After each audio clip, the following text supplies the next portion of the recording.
بسم اللہ الرحمن الرحیم۔ اللہ کے نام سے جو سراسر رحمت ہے، جس کی شفقت ابدی ہے۔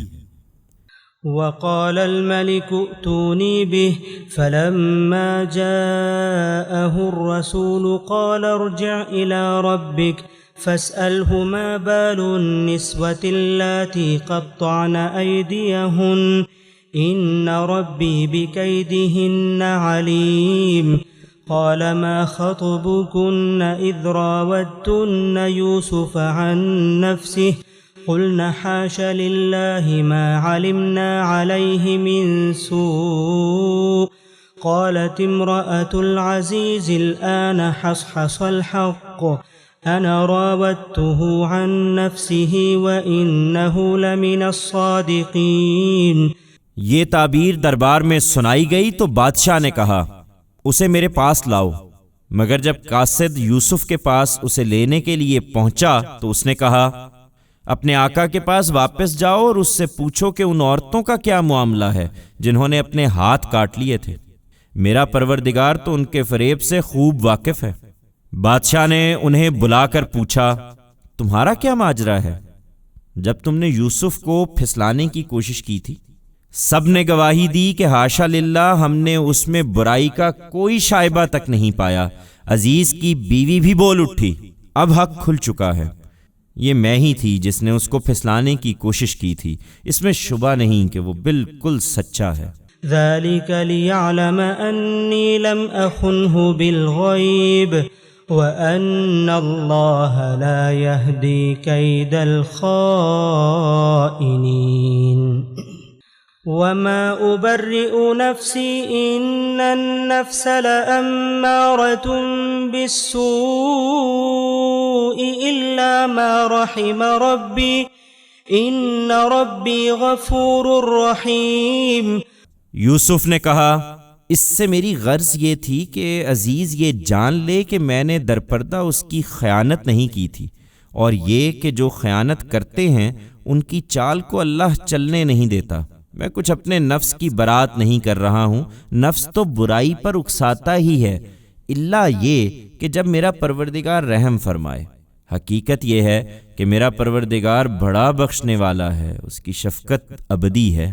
وقال الملك ائتوني به استخلصه لنفسي فلما كلمه قال إنك اليوم لدينا مكين أمين قال اجعلني على خزائن الأرض إني حفيظ عليم۔ بادشاہ نے کہا، اس کو میرے پاس لاؤ، میں اسے اپنے لیے خاص رکھوں گا۔ پھر جب اس سے بات چیت کی تو اس قدر متاثر ہوا کہ اس نے کہا، اب تم ہمارے ہاں صاحب اقتدار ہو اور تم پر بھروسہ کیا جائے گا۔ یوسف نے کہا، اس ملک کے خزانے میرے سپرد کر دیجئے، اس لیے کہ میں حفاظت کرنے والا بھی ہوں اور علم بھی رکھتا ہوں۔ وَكَذَلِكَ مَكَّنَّا لِيُوسُفَ فِي الْأَرْضِ يَتَبَوَّأُ مِنْهَا حَيْثُ يَشَاءُ نصيب برحمتنا من نشاء ولا نضيع أجر المحسنين ولأجر الآخرة خير للذين آمنوا وكانوا يتقون۔ یوسف کو اس طرح ہم نے اس ملک میں اقتدار عطا فرمایا، وہ اس میں جہاں چاہے اپنی جگہ بنائے۔ ہم اپنی رحمت سے جس کو چاہتے ہیں نوازتے ہیں، اور خوبی اختیار کرنے والوں کا اجر ہم کبھی ضائع نہیں کرتے۔ آخرت کا اجر البتہ ان لوگوں کے لیے اس سے کہیں بڑھ کر ہے جو ایمان لائے اور خدا سے برابر ڈرتے رہے۔ وجاء إخوة يوسف فدخلوا عليه فعرفهم وهم له منكرون ولما جهزهم بجهازهم قال ائتوني بأخ لكم من أبيكم ألا ترون أني أوفي الكيل وأنا خير المنزلين فإن لم تأتوني به فلا كيل لكم عندي ولا تقربون قالوا سنراود عنه أباه وإنا لفاعلون۔ اس کے کئی برس بعد یوسف کے بھائی مصر آئے اور اس کے ہاں بھی حاضر ہوئے تو اس نے انہیں پہچان لیا، مگر انہوں نے یوسف کو نہیں پہچانا۔ پھر ان کی واپسی کے وقت جب اس نے ان کا سامان تیار کرایا تو ان سے کہا، اب آؤ گے تو اپنے سوتیلے بھائی کو بھی میرے پاس لانا، دیکھتے نہیں ہو کہ میں غلہ بھی پورے پیمانے سے دیتا ہوں اور بہت اچھی میزبانی کرنے والا بھی ہوں، لیکن اگر تم اس کو میرے پاس نہیں لاؤ گے تو نہ میرے پاس تمہارے لیے غلہ ہے اور نہ تم میرے قریب پھٹکنا۔ انہوں نے کہا، ہم اس کے بارے میں اس کے باپ کو راضی کرنے کی کوشش کریں گے اور ہم یہ ضرور کر لیں گے۔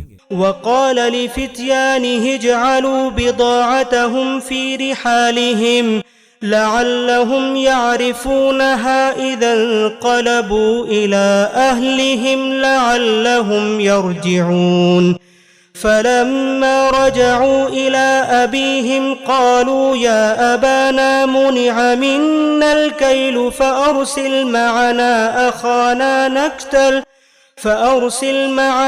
أخانا نكتل وإنا له لحافظون قال هل آمنكم عليه إلا كما أمنتكم على أخيه من قبل فالله خير حافظا وهو أرحم الراحمين۔ یوسف نے اپنے خدام سے کہا کہ ان لوگوں نے غلے کے عوض جو مال دیا ہے وہ چپکے سے ان کے کجاووں ہی میں رکھ دو۔ اس سے مقصود یہ ہے کہ جب وہ اپنے اہل و عیال میں پہنچیں تو اسے پہچان لیں کہ انہی کا مال ہے جو انہیں واپس کر دیا گیا ہے تاکہ وہ پھر آئیں۔